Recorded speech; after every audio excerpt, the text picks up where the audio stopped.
कार्यक्रम के पुण्यार्चक है श्री कंवरलाल जी, महावीर प्रसाद जी पाटनी, आरके ग्रुप, मदनगंज, किशनगढ़, राजस्थान।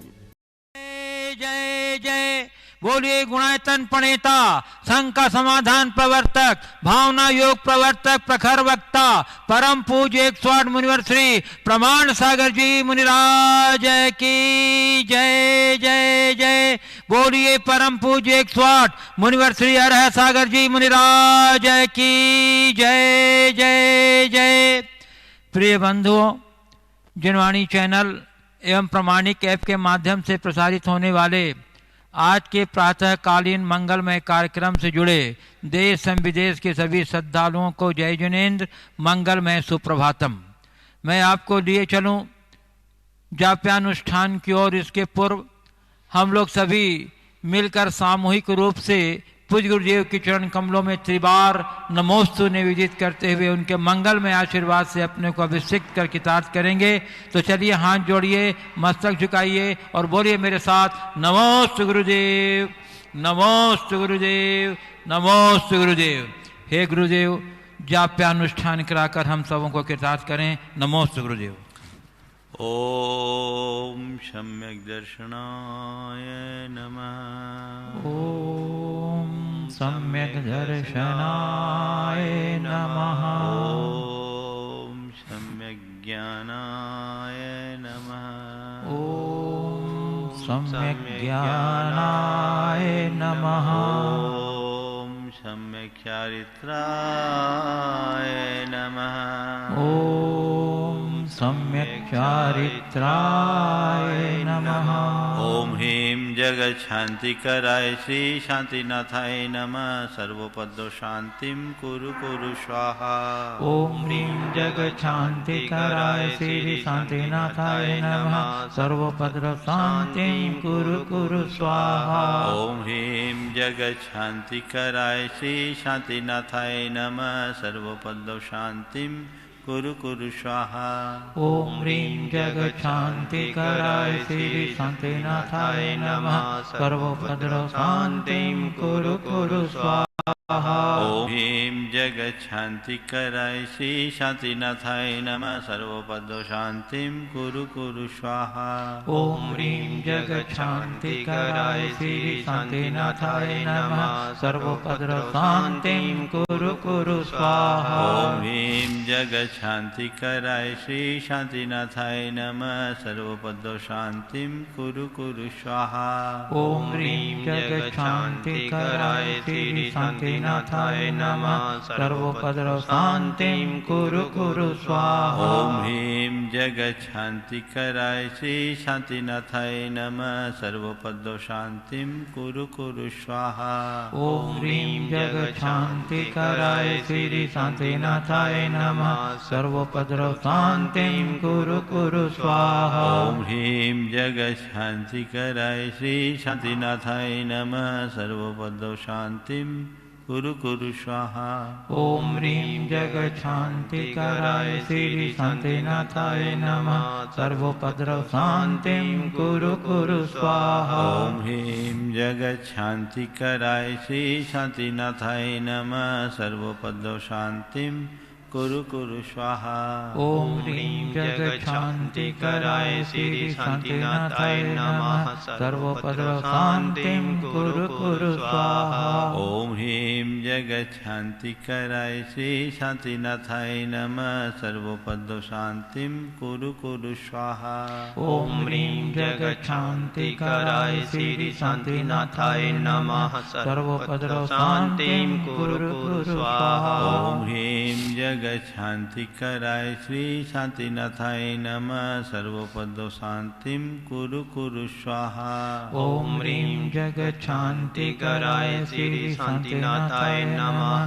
सर्वोपद्रव शांतिं कुरु कुरु स्वाहा। ओम ह्रीं जगत शांतिकराय श्री शांतिनाथाय नमः। सर्वोपद्रव शांतिं कुरु कुरु स्वाहा। ओम ह्रीं जगत शांतिकराय श्री शांतिनाथाय नमः। सर्वोपद्रव शांतिं कुरु कुरु स्वाहा। ओम ह्रीं जगत शांतिकराय श्री शांतिनाथाय नमः। सर्वोपद्रव शांतिं कुरु कुरु स्वाहा ओम ह्रीं जगच्छान्तिकराय श्री शान्तिनाथाय नमः सर्वोपद्रव शान्तिं कुरु कुरु स्वाहा ओम ह्रीं जगच्छान्तिकराय श्री शान्तिनाथाय नमः सर्वोपद्रव शान्तिं कुरु कुरु स्वाहा ओम ह्रीं जगच्छान्तिकराय श्री शान्तिनाथाय नमः सर्वोपद्रव शान्तिं कुरु कुरु स्वाहा ओम ह्रीं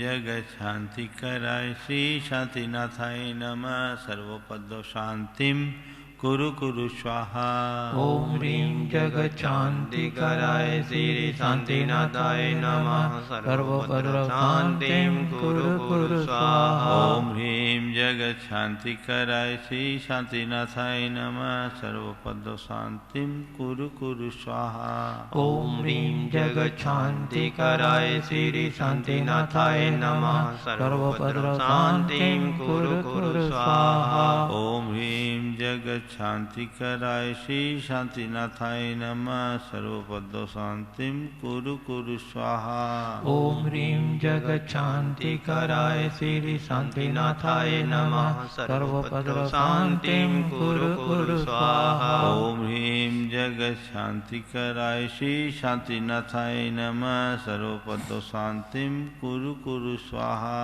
ओम ह्रीं जगच्छान्तिकराय श्री शान्तिनाथाय नमः सर्वोपद्रव शान्तिं कुरु कुरु स्वाहा ओम ह्रीं जगच्छान्तिकराय श्री शान्तिनाथाय नमः सर्वोपद्रव शान्तिं कुरु कुरु स्वाहा ओम ह्रीं जगच्छान्तिकराय श्री शान्तिनाथाय नमः सर्वोपद्रव शान्तिं कुरु कुरु स्वाहा ओम ह्रीं जगच्छान्तिकराय श्री शान्तिनाथाय नमः सर्वोपद्रव शान्तिं कुरु कुरु स्वाहा ओम ह्रीं जगच्छान्तिकराय श्री शान्तिनाथाय नमः सर्वोपद्रव शान्तिं कुरु कुरु स्वाहा ओम ह्रीं जगच्छान्तिकराय श्री शान्तिनाथाय नमः सर्वोपद्रव शान्तिं कुरु कुरु स्वाहा ओम ह्रीं जगच्छान्तिकराय श्री शान्तिनाथाय नमः सर्वोपद्रव शान्तिं कुरु कुरु स्वाहा ओम ह्रीं जगच्छान्तिकराय श्री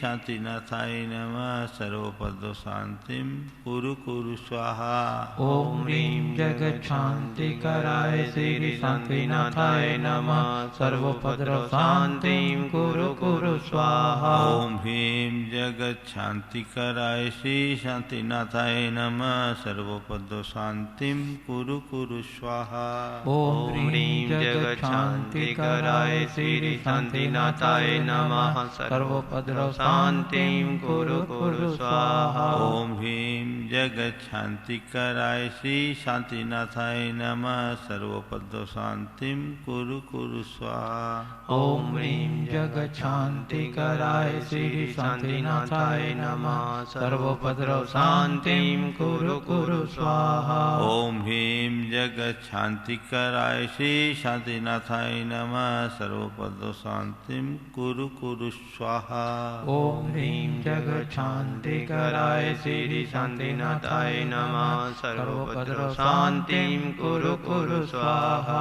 ओम ह्रीं जगच्छान्तिकराय श्री शान्तिनाथाय नमः सर्वोपद्रव शान्तिं कुरु कुरु स्वाहा ओम ह्रीं जगच्छान्तिकराय श्री शान्तिनाथाय नमः सर्वोपद्रव शान्तिं कुरु कुरु स्वाहा ओम ह्रीं जगच्छान्तिकराय श्री शान्तिनाथाय नमः सर्वोपद्रव शान्तिं कुरु कुरु स्वाहा ओम ह्रीं जगच्छान्तिकराय श्री शान्तिनाथाय नमः सर्वोपद्रव शान्तिं कुरु कुरु स्वाहा ओम ह्रीं जगच्छान्तिकराय श्री शान्तिनाथाय नमः सर्वोपद्रव शान्तिं कुरु कुरु स्वाहा ओम ह्रीं जगच्छान्तिकराय श्री शान्तिनाथाय नमः सर्वोपद्रव शान्तिं कुरु कुरु स्वाहा ओम ह्रीं जगच्छान्तिकराय श्री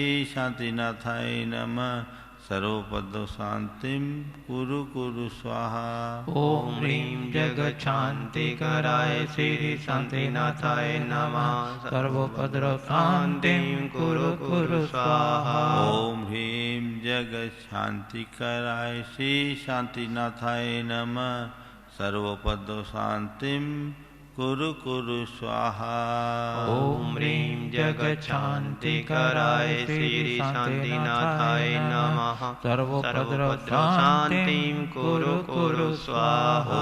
ओम सम्यक् दर्शनाय नमः।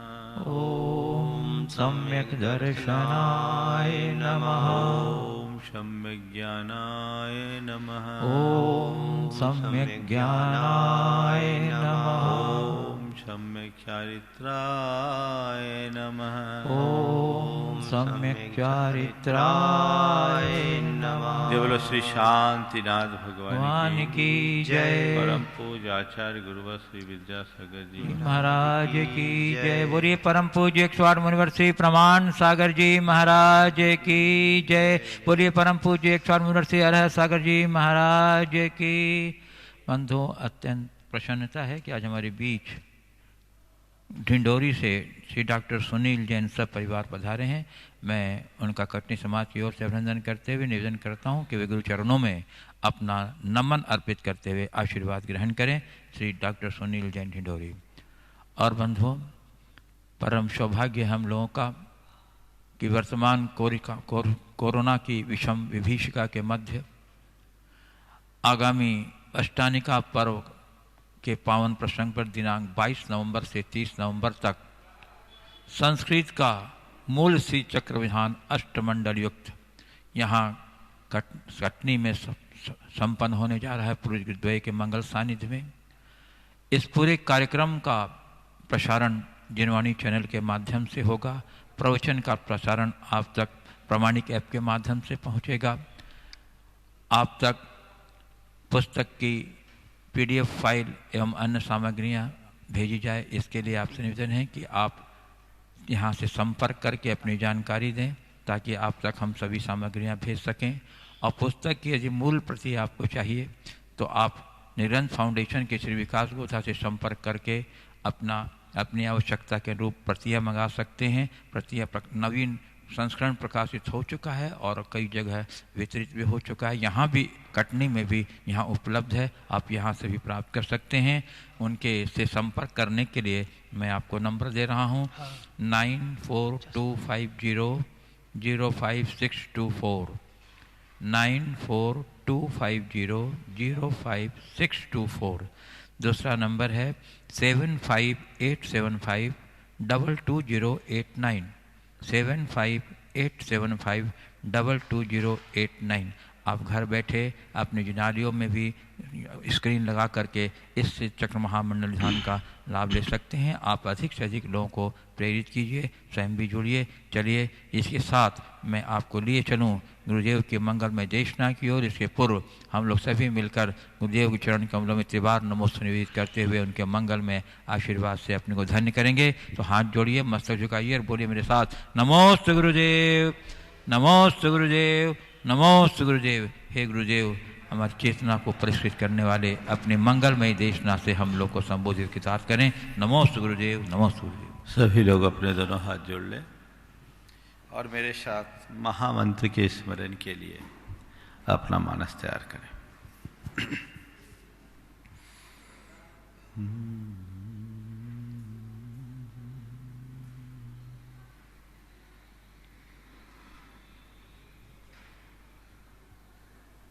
नमो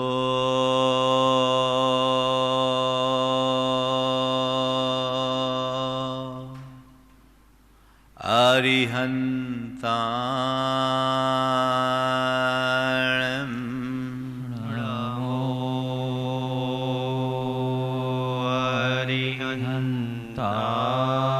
अरिहन्ताणं नमो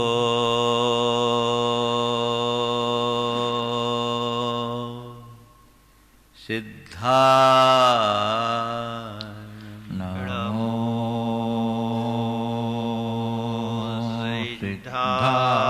सिद्धाणं नमो आयरी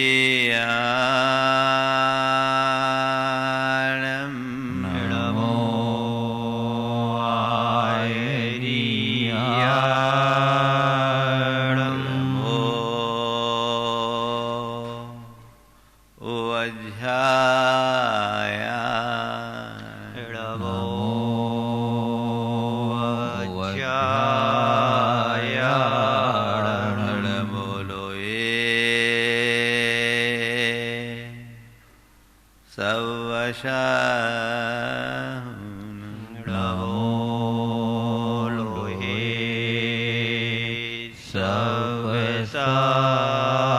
सवसाहुण एषो पंचेण मुयारो येषो पंचेण मुयारो सर्वपावपणाशनो सर्वपापणाशनो मंगलार्णं च सवेसिं मंगलार्णं च सवेसिं पढ़मं होय मंगलम् पढ़मम होय मंगलम्। जय बोलो देवादिदेव खजराट श्री भगवान महावीर स्वामी की जय जय जय। अहिंसा परमो धर्म की जय जय जय। परम पूज्य आचार्य गुरुवर श्री विद्यासागर जी महाराज की जय जय जय। बोली परम पूज्य 108 मुनिवर श्री प्रमाण सागर जी महाराज की जय जय जय। परम पूज्य 108 मुनिवर श्री अरहत सागर जी महाराज की जय जय जय। नमोस्तु गुरुदेव, नमोस्तु। जब कभी आप यात्रा पर निकलते हैं,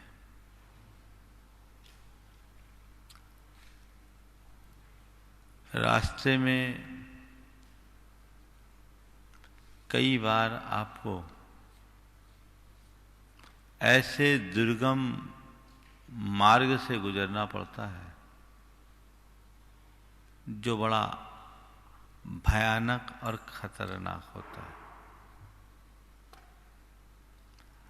आपके शब्दों में उसे डेंजर जोन कहा जाता है।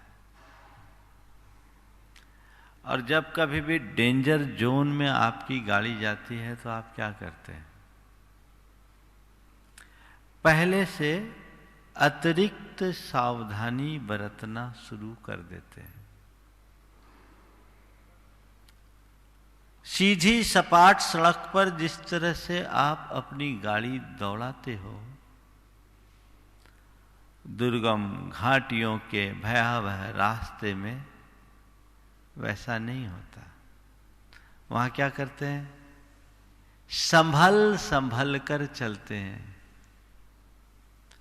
कि कहीं कुछ घट न जाए, है ना? ऐसा तो नहीं है कि जहां ऐसे दुर्गम घाटियां उस रास्ते से हम जाए नहीं। जाना तो पड़ता है, रास्ता वही है, गुजरना वहीं से पड़ेगा। तो क्या करो? इस तरीके से चलो कि दुर्घटना से बचे रहो। एकमात्र यही मार्ग आप सभी अपनाते हैं। अपने यात्रा के दौरान आप ये रास्ता अपना लेते हैं, लेकिन मेरा अनुभव कहता है हर व्यक्ति अपने जीवन में रोज बरोज ऐसे किसी खतरनाक दौर से गुजरता है। आपको उसका एहसास है? कब कब आप उस खतरनाक दौर से गुजरते हैं, डेंजर जोन से गुजरते हैं? है आपको एहसास? सड़क चलते, गाड़ी चलाते वक्त तो आपको पूर्ण आभास है और वहां पहले से लिखा हुआ मिल जाता है, अंकित रहता है कि ये डेंजर जोन है, सावधान। और अपेक्षित सावधानी अपनाने में आप एक पल का विलंब नहीं करते। लेकिन सुबह से सोने तक अपने जीवन की गाड़ी को कितनी बार ऐसे खतरनाक रास्ते से पार करते हो? उस समय कुछ ध्यान रहता है, कुछ होश रहता है, नहीं रहता है। पता है कब कब हम ऐसे भयानक दौर से गुजरते हैं, ऐसे खौफनाक स्थिति का सामना करते हुए निकलते हैं, जिन स्थितियों में हमारे मन की शांति और सहजता खंडित होती हो, हमारे हृदय की प्रसन्नता नष्ट होती हो और हमारे चित्त का आनंद क्षीण होता हो, समझ लेना वह सब डेंजर जोन है।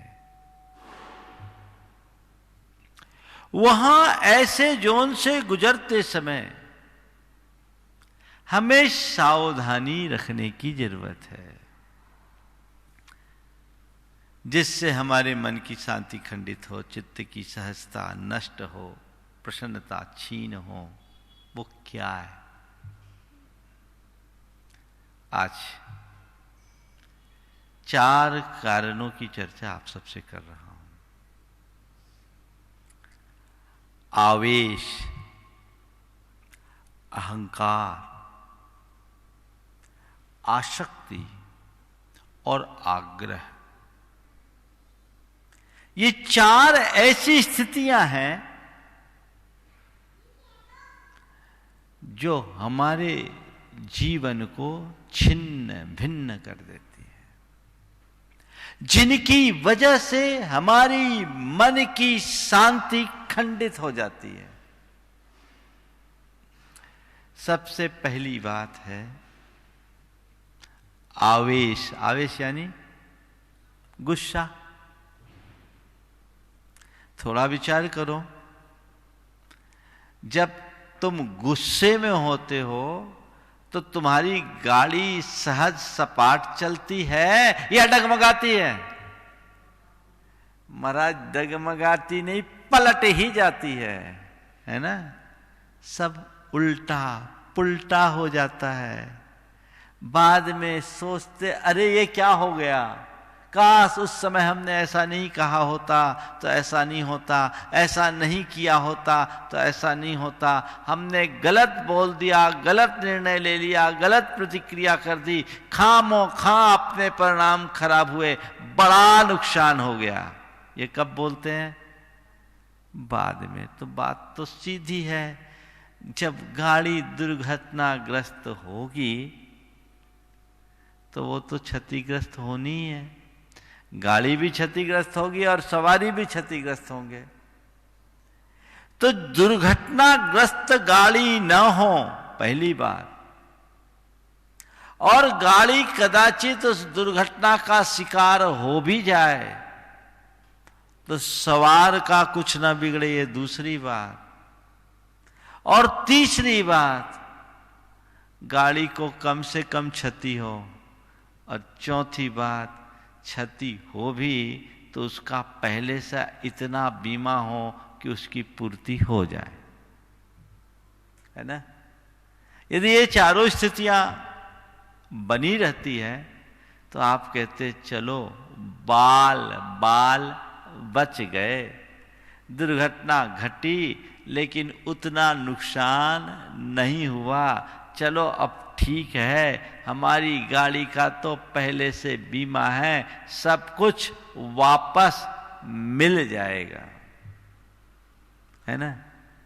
और यदि गाड़ी ऐसी दुर्घटनाग्रस्त हो कि गाड़ी एकदम चकनाचूर हो जाए और सवार भी चले जाए, तब तो सिवाय रोने के हाथ कुछ नहीं होता, है ना?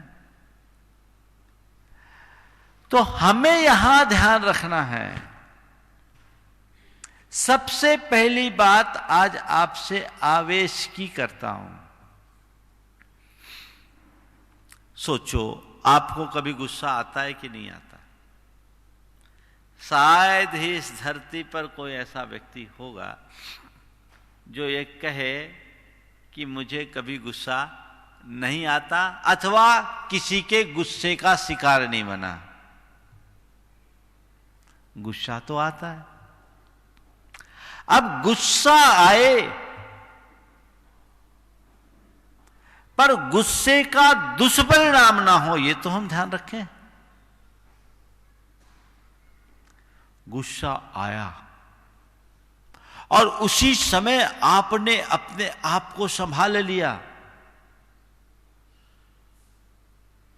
तो खतरनाक दौर में भी आप कुशलता से अपनी गाड़ी को आगे बढ़ाने में समर्थ होंगे। गुस्सा आया उसी वक्त अपने आप को संभाले। गुस्सा ना आने की बात तो अभी मैं नहीं कर रहा हूं। मान लीजिए किसी निमित्त से गुस्सा आया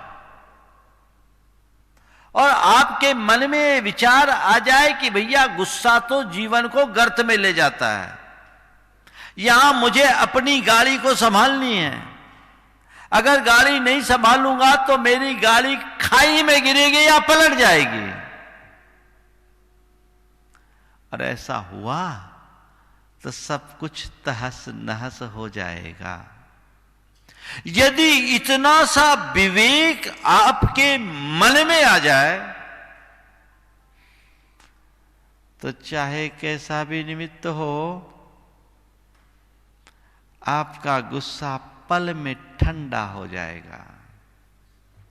और ऐसा अनेक बार आपके साथ घटित होता भी है। कब? जब आप अपने दुकान पर बैठे होते हैं तब, अपने दफ्तर में होते हैं तब। क्या होता है? दुकान पर ग्राहक न जाने कितने कितने प्रकार का दुर्व्यवहार भी कर लेता है, उल्टे सीधे शब्द भी बोल देता है, लेकिन आप लोग क्या करते?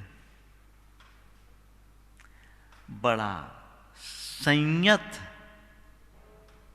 भाव प्रकट करते हैं, एकदम सौम्य प्रतिक्रिया देते हैं, चेहरे पर मुस्कुराहट होती है, उसकी बात को बुरा ना मानते हुए सहज भाव से स्वीकार कर लेते हैं। क्यों? आपको मालूम है कि यहां गुस्सा किया तो गाड़ी गड्ढे में गिरी। इतनी बात है ना। यही विवेक हमें गुस्सा से बचा रहा है। मनुष्य के मन में अपने हित का बोध हो जाए और अहित का भान हो जाए, वहीं उसकी दुष्प्रवृत्तियां समाप्त हो जाएगी। गुस्सा करने में नुकसान है। जहां आपको इसका एहसास, आप अपनी गाड़ी को वहीं नियंत्रित करते, भैया ये डेंजर जोन है, गाड़ी संभालो, स्पीड ठीक करो, गियर बदलो और गाड़ी को अपने हिसाब से कंट्रोल में लो, नहीं तो गड़बड़ हो जाएगा। होता है। सबसे ज्यादा मजा तो कॉल सेंटर में बैठे हुए लोगों की बात सुनने में आता है। जो कॉल सेंटर में बैठते हैं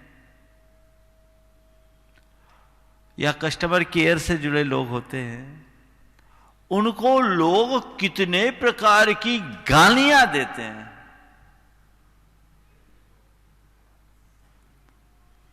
मैं एक बार की बात है, जिनवानी चैनल कुछ समय के लिए या पारस चैनल वीडियोकॉन में बंद हो गया था। 2-3 साल पहले की बात है। एक भाई इस बात से नाराज होकर उनके कस्टमर केयर को फोन लगाया और कह रहा था कि हमने अपने घर में ये कनेक्शन केवल इसलिए लिया है कि हमको ये चैनल चाहिए और हमने आपको साल भर का पैकेज दिया है, आपको हमें देना चाहिए। वो सज्जन बहुत जोर जोर से बोल रहे थे और बोल क्या रहे थे, सामने वाले को पूरी झाड़ पिला रहे थे। 1-2 अपशब्दों का भी इस्तेमाल कर लिया था। इतनी जोर से बोल रहे कि आवाज मेरे कमरे तक आ रही थी। और वो व्यक्ति बिल्कुल एकदम शांत, बिल्कुल आप नाराज मत होइए, हम आपकी समस्या को सुन रहे हैं, हम आपकी बात को आगे बढ़ा देंगे, आपका सॉल्यूशन निकलेगा, आप चिंता मत कीजिए, आप बिल्कुल शांत हो जाइए, ठीक है ठीक है ठीक है। ये आग बन रहा है, ये पानी।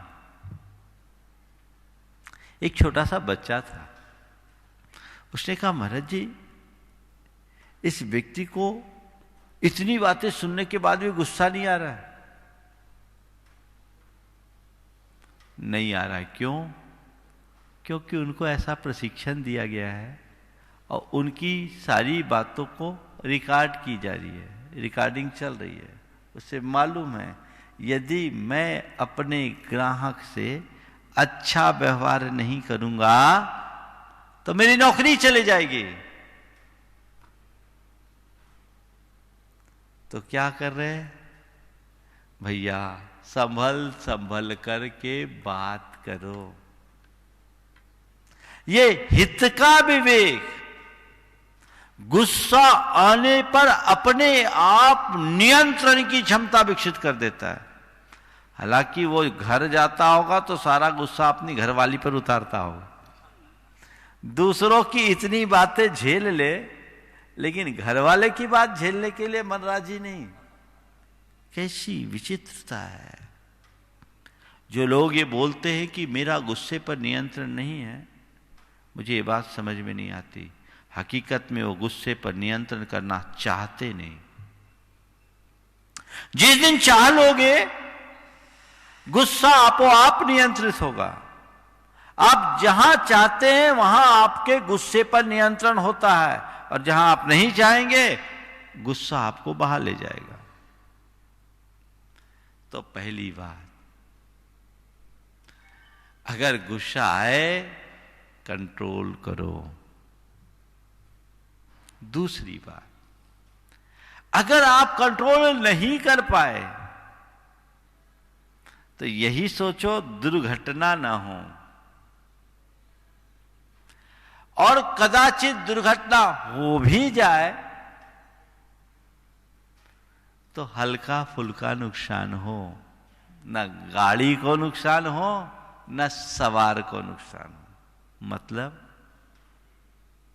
दूसरे चरण में कदाचित आप अपनी गुस्सा को न रोक पाओ तो ऐसी प्रतिक्रिया दो जिससे सामने वाले का मन आहत न हो। हां, उसे आप हिदायत दे सकते हो, कोई नसीहत दे सकते हो, लेकिन इस तरीके से नहीं कि उसका मन आहत हो जाए, वह दुखी हो जाए। इतना तो ध्यान रखो। क्रोध की अभिव्यक्ति प्यार से भी की जा सकती है। कैसा अनुभव बताओ? एक मां को इसका अच्छा अनुभव है। अगर उसका बच्चा कुछ उधम करता है तो कई बार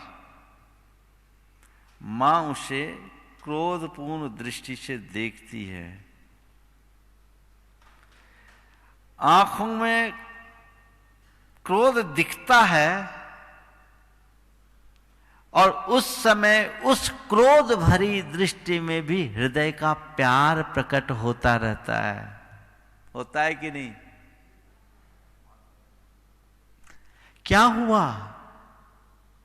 क्रोध है पर उसके साथ भी प्रेम है। और एक बात और बताऊं, जिससे प्रेम होता है उसी के प्रति झुंझलाहट होती है। मैथिली शरण गुप्त की ये पंक्तियां बहुत प्रासंगिक है। वही दूर जाता है जो पास होता है, वही दूर जाता है जो पास होता है, और क्रोध आता है उस पर जिससे कुछ नाता है। वही दूर होता है जो पास हो, वही दूर जाता है जो पास होता है। क्रोध आता है उस पर जिससे कुछ नाता है। आया, कोई दिक्कत नहीं। ये है तो एक एक्सीडेंट, हमारी सहजता खंडित हुई, लेकिन गाड़ी सलामत, सवार सलामत, बच गए, कोई दिक्कत नहीं। हल्का फुल्का डैमेज हुआ, खरोंच आई, सब डेंटिंग पेंटिंग से ठीक हो जाएगा। तीसरी स्थिति जिसमें गाड़ी बुरी तरह डैमेज हो जाए और सवार बच जाए। क्यों बचा? बेल्ट बांध के बैठे थे, बैलून फूल गए तो आप बच गए, है ना, एयरबैग फूल गया, आप बच गए, लेकिन गाड़ी पूरी तरह दुर्घटनाग्रस्त हो गई। ये आवेश की तीसरी स्थिति है। मतलब इसमें आपने तीखी प्रतिक्रियाएं कर दी और क्रोध में आपने अपना आपा भी खोया, थोड़ी बहुत ठोका पीटी भी कर दी, मारपीट हो गई, मार दिया या मार खा लिया, और इसके अलावा तो कोई उपाय नहीं। गाड़ी डैमेज हो गई, लेकिन सवार बचा है। क्यों? उसी क्षण आपको एहसास हो गया कि ये हमने गलत लड़ाई की है, और आपने तत्क्षण हाथ जोड़ करके क्षमा मांग लिया, झगड़ा हुआ और वहीं खत्म। बात समझ में आ रही? कई बार ऐसा होता है, आप लोग आपस में क्रोध में झगड़ते हो और झगड़ने के बाद तो आपस में सलट भी लेते हो। ये क्या हुआ? झगड़ा हुआ, खत्म। थोड़ा बहुत चला भी, गाड़ी डैमेज हुई है, लेकिन बीमा था तो सब मेंटेन हो गया। अर्थात आपस में थोड़ी देर के लिए शीत युद्ध हुआ, बाताचीती हुई, बात में दोनों ने आपस में समझा भैया ये मामला ठीक नहीं है, एक दूसरे को सॉरी कहा, क्षमा मांगा, क्षमा किया, मामला वहीं रफा दफा। पर नुकसान तो हुआ है, पर ऐसा नुकसान नहीं जिसकी भरपाई ना हो। लेकिन चौथी स्थिति महान भयानक, जिसमें गुस्से में आदमी अपना पूरा आपा खो दे और विवेक बुद्धि से शून्य होकर बुरी तरह एक दूसरे से उलझ जाए और अपने संबंधों को ही पूरी तरह नष्ट कर डाले, बिगाड़ दे। यानी चौथी स्टेज, जिसमें गाड़ी भी बुरी तरह चकनाचूर हुई और सवार भी चल बसा। जहां रंच मात्र विवेक नहीं, होश नहीं, वहां इस प्रकार की विषम स्थिति निर्मित होती है और वह हमारे जीवन की शांति और सहजता को तार तार कर डालती है।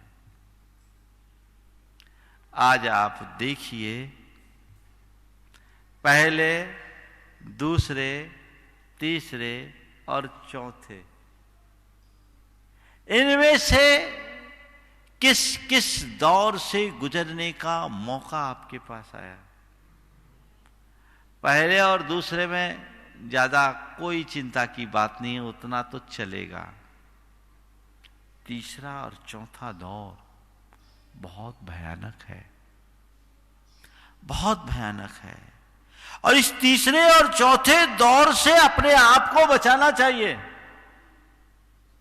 ये हमारी चेतना को बर्बाद कर डालने वाला है, भाव भवांतरों तक रुलाने वाला है। प्रायः क्रोध में व्यक्ति का विवेक नष्ट हो जाता है। आचार्य गुरुदेव कहते हैं, मनुष्य आवेग में अपना विवेक खो देता है। वो विवेक जागृत होना चाहिए। क्रोध आना और क्रोधांत होना, इन दोनों में बड़ा अंतर है। क्रोध आना अपने आप में एक बड़ी दुर्बलता है,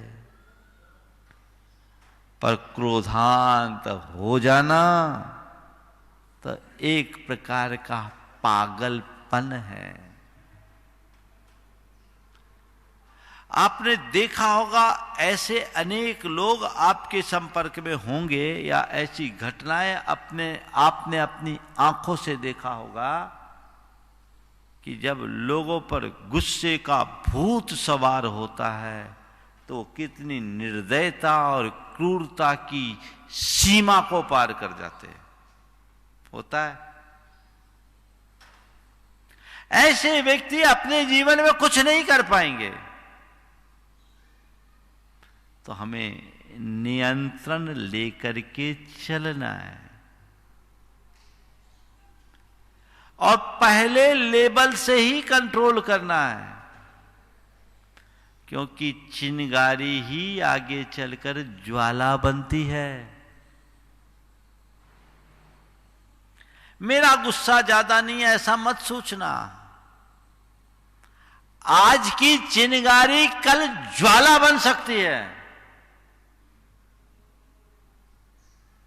इसलिए जहां है वहां उसे साफ करने की कोशिश करो, उसको शांत करने का प्रयास करें। चारों लेवल के क्रोध की बात मैंने आपको बताई, जो आपके जीवन का सबसे खतरनाक दौर है, उससे बचना है। अब थोड़ी सी बात करता हूं, बचे कैसे? अहम प्रश्न। हर व्यक्ति जिसको गुस्सा आता है, ज्यादा गुस्सा आता है, बाद में पछताता भी है, क्योंकि क्रोध की तासीर ही ऐसी है। उसकी शुरुआत अविवेक से होती है और अंत पश्चाताप से।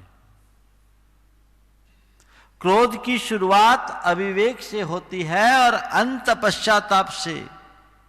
गुस्सा करने के बाद ऐसा कोई व्यक्ति नहीं मिलेगा जो बाद में कहेगा अच्छा गुस्सा किया। उसको लगेगा कि हाँ मैंने गड़बड़ कर लिया, क्योंकि उससे हमारी शांति खंडित होती है, हमारे संबंध बिगड़ते हैं, हमारी सहजता नष्ट होती है और जीवन की समरसता समाप्त हो जाती है।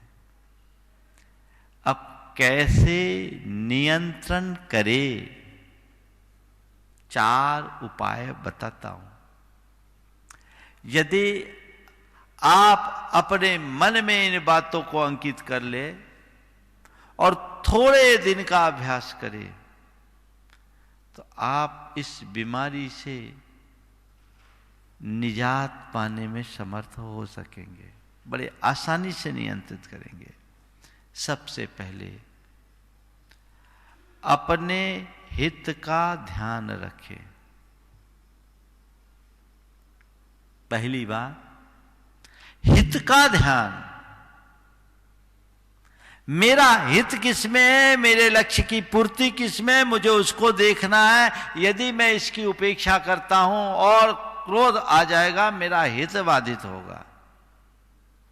जैसे कस्टमर केयर या कॉल सेंटर में बैठे हुए व्यक्ति, जैसे दुकान में बैठने पर आप, जैसे बॉस की डांट सुनते समय आप अपने क्रोध को पीते हो, ऐसे यदि 24 घंटे अपने हितों का ध्यान रखोगे तो क्रोध कभी उत्पन्न नहीं हो सकेगा। उसकी तरफ दृष्टि हो।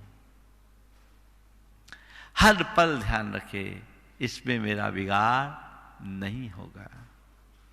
दूसरी बात, समग्रता का चिंतन। समग्रता का चिंतन यानी घटनाओं के घटने पर सीधी प्रतिक्रिया न करें, आगे पीछे देखें। आपको गुस्सा कब आता है? जब सामने वाला आपके मनोनुकूल काम नहीं कर पाता। एक कारण ये है, जैसा आप चाहते हैं वैसा नहीं कर पाता, जो आप चाहते हैं वैसा नहीं करता, गुस्सा आता है। किसी ने हमें कोई दुर्वचन कह दिया, गुस्सा आ गया। किसी ने हमारे साथ कुछ दुर्व्यवहार कर दिया, हमें गुस्सा आ गया। या हमारे इच्छा के विरुद्ध कुछ हो गया, हमें गुस्सा आ गया। ये सब कारण है ना। चलिए, मेरे मन का नहीं होता इसलिए मुझे गुस्सा आता है। कई बार ऐसा होता है, मैं ऐसे लोगों से कहता हूं, तुम कहते हो मेरे मन का नहीं होता इसलिए मुझे गुस्सा आता है, तो ये बताओ तुम सबके मन का कर लेते हो क्या? जब तुम सबके मन की करने में असमर्थ हो तो दुनिया तुम्हारे मन का करने में कितनी समर्थ होगी? जब भी ऐसा लगे कि सामने वाले ने मेरे मन का नहीं किया और गुस्सा आने लगे, थोड़ा तटस्थ भाव से विचार करो। कई बार ऐसा होता है कि हम सोचते हैं कि उसने मेरे मन का किया नहीं, पर यथार्थ में वो करना चाहता है पर कर नहीं पाता। करना चाहा और कर नहीं पाया। जैसे मान लीजिए आपने अपने ही घर में अपनी धर्मपत्नी से अपनी मन की रुचि के अनुरूप कोई आइटम बनाने के लिए कहा। मान लो सर्दी का समय है, गरम गरम भजिया खाने का मन हुआ और आप भजिया खाने के मन से बैठे हैं और आपकी थाली में रोटी आ जाए तो क्या होगा? महाराज क्या होगा? थाली उड़न तस्तरी बन जाएगी। यही होगा ना? क्यों? क्यों? ये क्या तरीका है? एक छोटा सा काम नहीं हो पाया,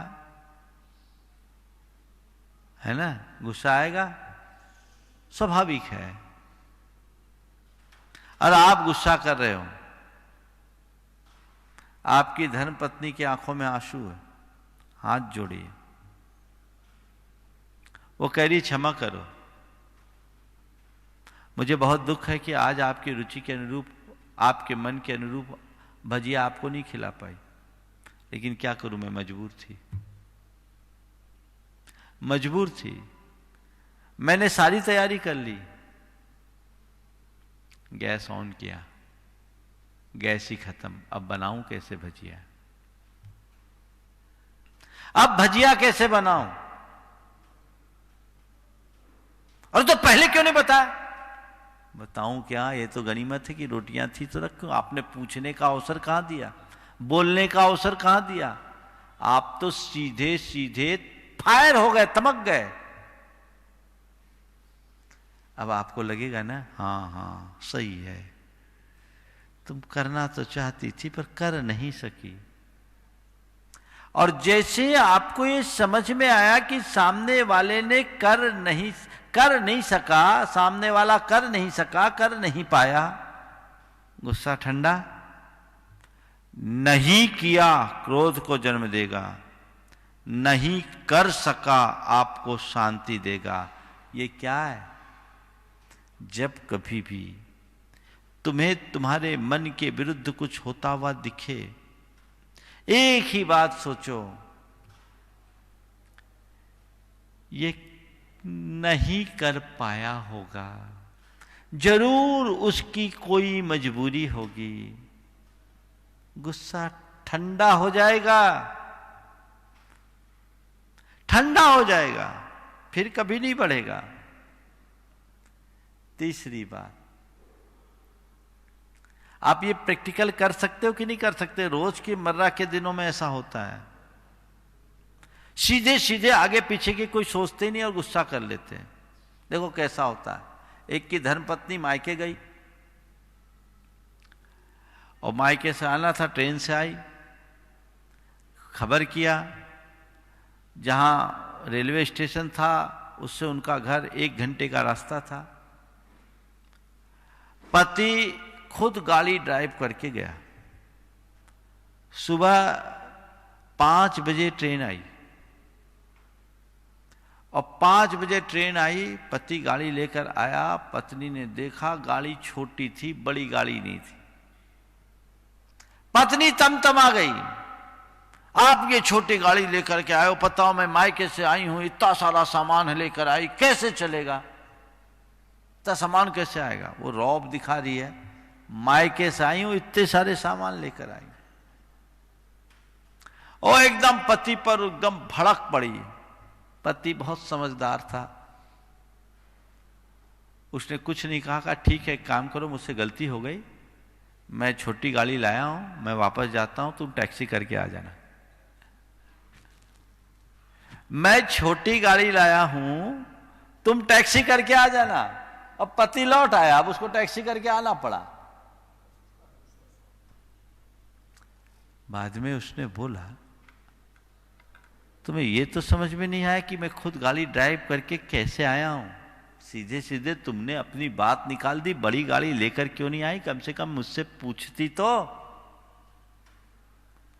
बात ये थी कि मैं बड़ी गाड़ी निकालना चाह रहा था, गाड़ी पंचर थी, ड्राइवर आने वाला नहीं था और कोई साधन नहीं था, तो मैं सोचा चलो मैं गाड़ी लेके, ये जो छोटी गाड़ी ये लेकर के चलता हूं। क्या हुआ? अक्सर आप पाओगे जिन वजहों से आप क्रोध करते हो वो कुछ होता ही नहीं, खामोखा होता है। यदि आपका चिंतन समग्र हो जाए, चीजों को हर एंगल से देखने की समझ विकसित हो जाए, तो आप अपने क्रोध पर नियंत्रण करने में समर्थ हो जाओगे, फिर कठिनाई नहीं होगी। तो आदत डालिए, तुरंत प्रतिक्रिया नहीं करनी है, मुझे आगे पीछे देख के करना है, समझ के करना है। तो थोड़ी देर में जैसे आप सोचोगे तो आपका जो गुस्सा है वो एकदम शांत हो जाएगा, आपको आप शांत हो जाएगा, फिर ज्यादा कुछ कहने और करने की आवश्यकता शेष नहीं रहेगी। तीसरी बात, सकारात्मक सोचिए। ये तो हर रोग की दवा है। अगर सकारात्मक सोचने लगोगे ना तो कितना भी गुस्से का निमित्त आएगा, गुस्सा नहीं होगा। विवेकानंद जी 10 विश्व धर्म संसद में गए, सब धर्मों के धर्म ग्रंथ लिखे रखे थे, एक के ऊपर एक, सबसे नीचे गीता थी। किसी ने उनको छेड़ने के लिए कहा, देखो आपके धर्म ग्रंथ को सबसे नीचे रख दिया गया। एक के ऊपर एक ग्रंथ रखे थे, सबसे नीचे गीता थी। उन्हें छेड़ने के लिए किसी ने कह दिया, देखिए आपके धर्म ग्रंथ को सबसे नीचे रखा गया। विवेकानंद जी ने कहा, नहीं बिल्कुल ठीक जगह रखा है। विवेकानंद जी ने कहा, नहीं बिल्कुल सही जगह रखा है। क्यों? बोले वो सबका फाउंडेशन है, फाउंडेशन तो सबसे नीचे ही होता है। ये दृष्टिकोण जीवन में बहुत बड़ा बदलाव लाएगा। आप उस पर नियंत्रण करने में समर्थ हो जाओगे। चौथी बात, हंसकर टालने की आदत डालिए। कोई बात ऐसी हो हंसकर टालो, ठीक है, वो चीजें नजरअंदाज हो जाएगी, आपके अंदर का गुस्सा अपने आप शांत हो जाएगा। होता है गलती, जैसे एक बच्चे की गलती होती है तो आप बच्चे पर प्राय झुंझलाते नहीं, उसकी बात को आप ऐसे ही टाल देते हैं, गुस्सा नहीं आता। इसी तरह आप बड़ों की गलतियों को भी टालने में समर्थ हो जाओ, हंसकर टालने में समर्थ हो जाओ, तो गुस्सा नहीं आएगा। एक अपार्टमेंट में एक नवदंपति रहते थे, उनकी फ्लैट से चाहे जब केवल हंसी की आवाज आती, लोगों को बड़ा आश्चर्य हुआ, क्या मामला है, इनके घर में कोई खटपट नहीं होती, बड़ी मुश्किल है, अगर लोग प्रेम से रहे तो भी लोगों को तकलीफ होती। बोले इनके घर में कोई खटपट नहीं होती, जब देखो इनके फ्लैट से केवल हंसी की आवाज आती है। एक दिन एक से रहा नहीं गया, एक युवक ने युवक से पूछ ही लिया, क्या बात है भाई, तुम लोग रहते हो, जब चाहे तुम्हारे फ्लैट से केवल हंसी की आवाज आती है, इसका क्या राज है? उसने कहा भैया बात केवल इतनी है कि मेरी पत्नी बड़ी गुस्सैल है। बात केवल इतनी है कि मेरी पत्नी बड़ी गुस्सैल है। तो उसने कहा अरे पत्नी गुस्सैल है तो इसमें हंसने का क्या राज? पत्नी गुस्सैल है तो इसमें हंसने का क्या राज? बोले यही तो राज की बात है, यही तो राज की बात है। क्या बात है भाई? बोले बात ऐसी है, जब मेरी धर्म पत्नी को गुस्सा आता है तो घर का सामान उठा उठाकर सीधे मेरे ऊपर फेंकती है।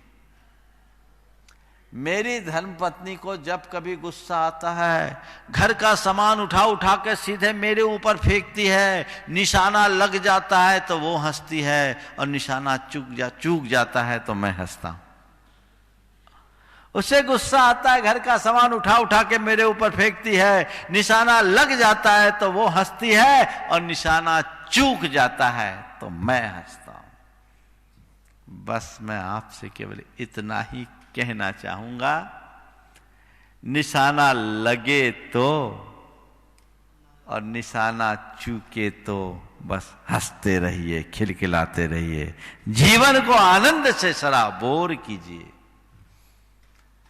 तब आप अपनी जीवन यात्रा को कुशलता से उसके मूल गंतव्य तक पहुंचा सकोगे, अपने जीवन की मंजिल को पा सकोगे। अन्यथा रोते रोते ही जिंदगी गुजर जाएगी, जैसे तैसे खींचतान के जीवन पूरा करने में कोई उपलब्धि नहीं। ये मनुष्य जीवन पाया है तो इसका रस लो, हर पल आनंद लेने की कोशिश करो। ये हमारे अंदर की दुर्बलताएं हैं, हम अपनी आत्म जागृति के बल पर ही इन्हें नियंत्रित कर सकते हैं। और वाकई में देखा जाए तो यही सच्चा धर्माचरण है, यही हमारी साधना है, यही हमारा त्याग है, यही हमारी तपस्या है। कई बार लोग बोलते हैं कि लोग गुस्से में खाने का त्याग कर देते हैं। संत कहते हैं गुस्से में खाने का त्याग करने की जगह गुस्सा का त्याग कर दो, जीवन सुधर जाएगा, लेकिन बहुत कठिन होता है। एक अभ्यास जिसके विषय में मैंने पहले अनेक बार बताया, भावना योग, आपके सभी प्रकार के आवेगों के नियंत्रण में एक बहुत अच्छा माध्यम है। आप जिन्हें बहुत गुस्सा आता है वे केवल एक वाक्य दोहराए, मुझे शांत रहना है, मुझे शांत रहना है, मुझे शांत रहना है, मुझे शांत रहना है। ये एक वाक्य मंत्र सा काम करेगा, बहुतों के जीवन में बदलाव आया। जो कभी प्रचंड क्रोधी थे आज वे शांति मूर्ति बन गए हैं।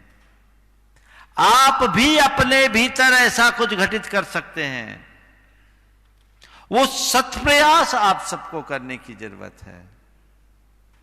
यदि वो घट गया तो समझना हमने अपने जीवन में एक बड़ी उपलब्धि अर्जित कर ली।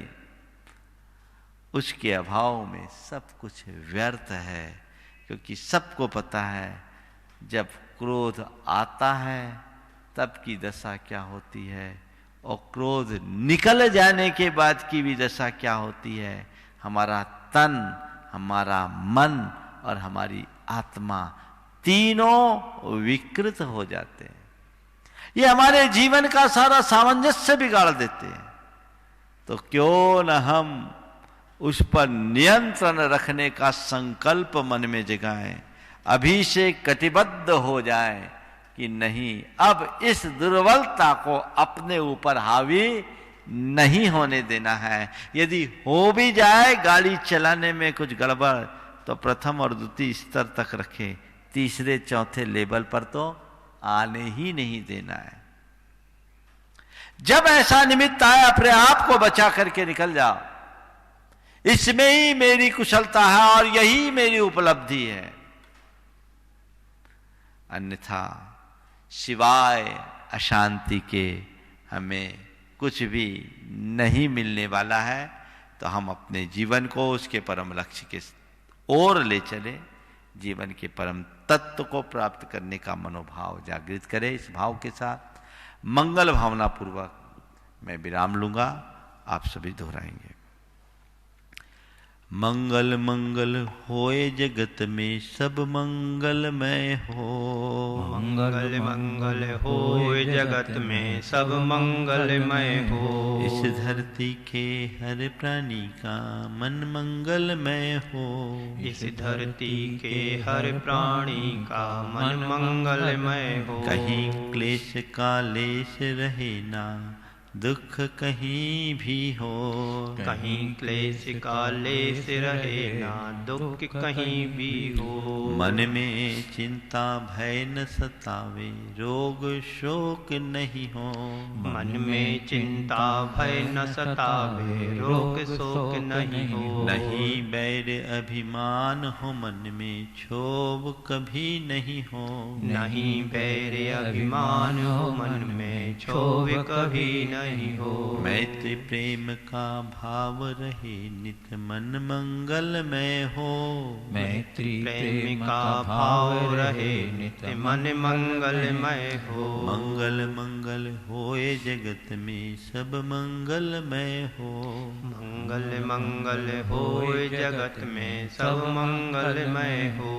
इस धरती के हर प्राणी का मन मंगलमय हो। इस धरती के हर प्राणी का मन मंगलमय हो। मन का सब संताप मिटे अरु अंतर उज्ज्वल हो। मन का सब संताप मिटे अरु अंतर उज्जवल हो। राग देश और मोह मिट जाए आत्म निर्मल हो। राग देश और मोह मिट जाए आत्म निर्मल हो। प्रभु का मंगल गान करे सब पापों का क्षय हो। प्रभु का मंगल गान करें सब पापों का क्षय हो। इस जग के हर प्राणी का हर दिन मंगलमय हो। इस जग के हर प्राणी का हर दिन मंगलमय हो। मंगल मंगल होए जगत में सब मंगलमय हो। मंगल मंगल होए जगत में सब मंगलमय हो। इस धरती के हर प्राणी का मन मंगलमय हो। इस धरती के हर प्राणी का मन मंगलमय हो। गुरु हो मंगल प्रभु हो मंगल धर्म सुमंगल हो। गुरु हो मंगल प्रभु हो मंगल धर्म सुमंगल हो। मात पिता का जीवन मंगल परिजन मंगल हो। मात पिता का जीवन मंगल परिजन मंगल हो। जन का मंगल गण का मंगल मन का मंगल हो। जन का मंगल गण का मंगल मन का मंगल हो। राजा प्रजा सभी का मंगल धरा धर्ममय हो। राजा प्रजा सभी का मंगल धरा धर्ममय हो। मंगल मंगल होए जगत में सब मंगलमय हो। मंगल मंगल होए जगत में सब मंगलमय हो। इस धरती के हर प्राणी का मन मंगलमय हो। इस धरती के हर प्राणी का मन मंगलमय हो। मंगलमय हो प्रात हमारा रात सुमंगल हो। मंगलमय हो प्रात हमारा रात सुमंगल हो। जीवन के हर पल हर क्षण की बात सुमंगल हो। जीवन के हर पल हर क्षण की बात सुमंगल हो। घर घर में मंगल छा जावे जन जन मंगल हो। घर घर में मंगल छा जावे जन जन मंगल हो। इस धरती का कण कण पावन ओ मंगलमय हो। इस धरती का कण कण पावन ओ मंगलमय हो। मंगल मंगल होए जगत में सब मंगलमय हो। मंगल मंगल होए जगत में सब मंगलमय हो। इस धरती के हर प्राणी का मन मंगलमय हो। इस धरती के हर प्राणी का मन मंगलमय हो। सब जग में मंगल बढ़े। सब जग में मंगल बढ़े।